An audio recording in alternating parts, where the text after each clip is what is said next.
在開始今天的視頻之前，我想先問問屏幕前的各位 ，Pocket 3你擁有了嗎？使用它的頻率高不高？它是你的常用拍攝工具，還是已經靜靜地躺在抽屜裡吃灰了呢？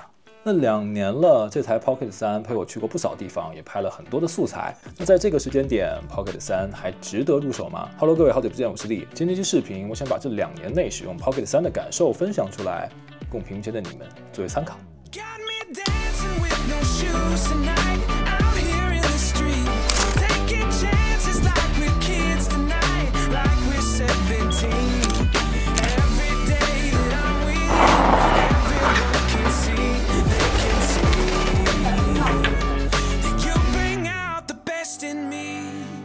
我購買它的時候特別巧，就在發售的轉天，當時我人剛好在日本，其實就是進店逛了逛，上手試了大概幾分鐘，我就果斷入手了。它為什麼這麼受歡迎？它有3個讓我覺得不可替代的地方。第一，它真的太輕便了，就如它名字 Pocket 一樣，你可以直接把它揣進口袋，掏出来就可以1秒開拍，沒有複雜的操作，非常絲滑。就像大疆自己的麥克風，完全零痛點，甚至比手機還要輕鬆。說到這裡，哪怕2026年了，你要是說讓我找個它的競品，我能想到的可能只有手機。那手機也足夠輕便，並且现在的畫質、性能甚至比运動相机都要好，掏出来就能拍，旅行、徒步也沒有多余的負擔。但畢竟它還要做別的事，接打電話、導航、購物、付款，所以在續航和使用上會有衝突，有一些妥協。而 Pocket 這個大小握在手裡就剛剛好，那無論拍不拍，我都很願意把它放進口袋或者是包中常備，以備不時之需，並且也可以組裝擴展配件，擴展它的用途。例如打球的時候，我就用它去記錄，事後進行復盘。加上這種配件，下面是一個可以伸縮收的東西，然後立到這裡就可以拍攝打球的東西，然後其實還挺方便。那第二就是它的機械雲台，這也是它和市面上其他設備最與眾不同之處，就是它的3軸雲台機械增穩。在視頻拍攝中，防抖真的是非常的重要。最開始的我拿 A7C 拍 Vlog， 在屏幕上看着還好，但只要稍微動一動，畫面就基本沒法用。那回家看素材的時候，簡直想崩潰。如果你想讓畫面穩定，你就需要這樣，或者是這樣。而 Pocket 3，不管你是走路、跑步，還是邊走邊講，它都能保持穩定。這個展叫無極，我一直以為是那個電影的無極，所以 Pocket 3就特別適合逛這種展，非常小巧，或者自己拿着可以一邊走一邊拍，也不會晃。然後接上麥克風呢，也不會收到太多的雜音。這個燈光太陰間了，我們先出去吧。如果你經常旅行、逛街、記錄生活，它穩定的畫面會讓你有一種我怎麼這麼厲害的錯覺。那這種穩定真的會給人很多信心，不會讓你回去看素材時懊惱說我的天哪，這太抖了，根本沒法用。我想應該沒有人願意扛着這個家伙出去旅行吧。對了，就雲台來說，還有個很有趣的點，如果不是朋友跟我說，我可能完全不會留意。那算是一個附加點，它可以在拍攝的时候讓畫面保持水平，不用自己去調整。如果用手機或者是其他設備，需要自己去操作，有的时候可能會有一點傾斜。這個真的是我沒有留意到的，也算是一個特點。那第3就是它足夠低調，不太惹眼。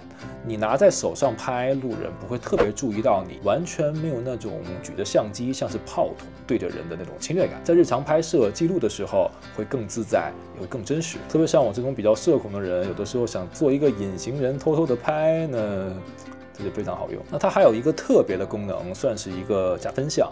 但我想，這也許是很多朋友選擇它最主要的原因，就是美顏濾鏡。它是目前大疆產品線裡唯一自帶美顏的機型，只要連接上手機，就可以調節你想要的美顏效果。那拍攝的時候氣色會好看一些，人們也會更願意出鏡。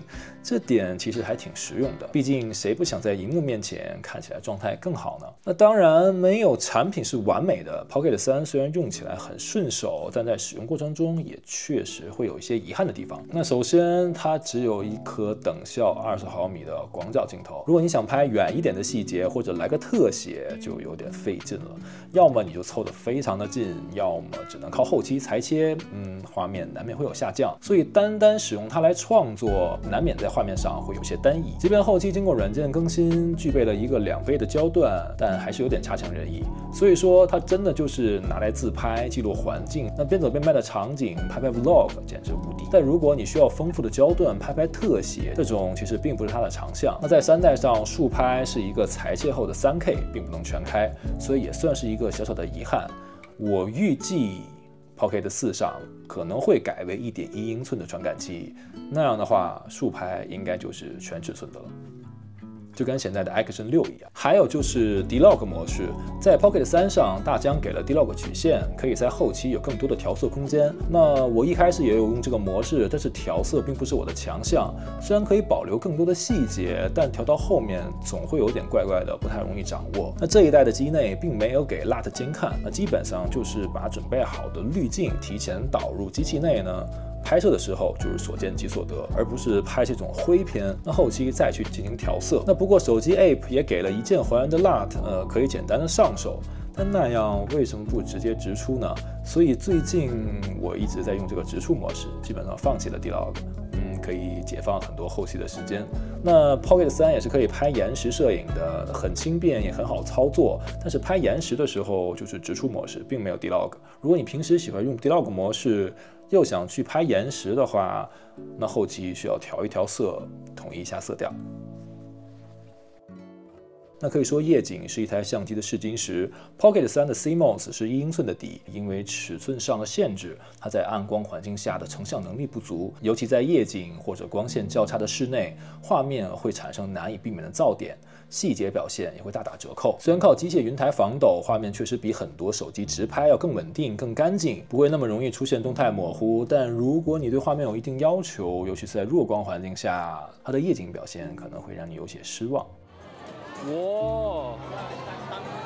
那聊了這麼多，咱們回到最開始的問題，在 Pocket 4馬上就要發布的前夕，那 Pocket 3還值不值得入手？說實話，我覺得這個問題的答案特別取決於你拿它來幹什麼。那我最開始拍視頻的時候是很多年前了，我用的是個單反相機，就是尼康的 D610，那它只能拍1080P 24張每秒。我只記得它真的很重，但是我依然扛着它走了很多的地方，拍了很多有趣的東西。那記得有一次我去稻城亚丁的时候，我甚至背着穩定器爬上了海拔4000多米的高山。想想现在這麼小的一台機器，性能就要超過之前的龐然大物。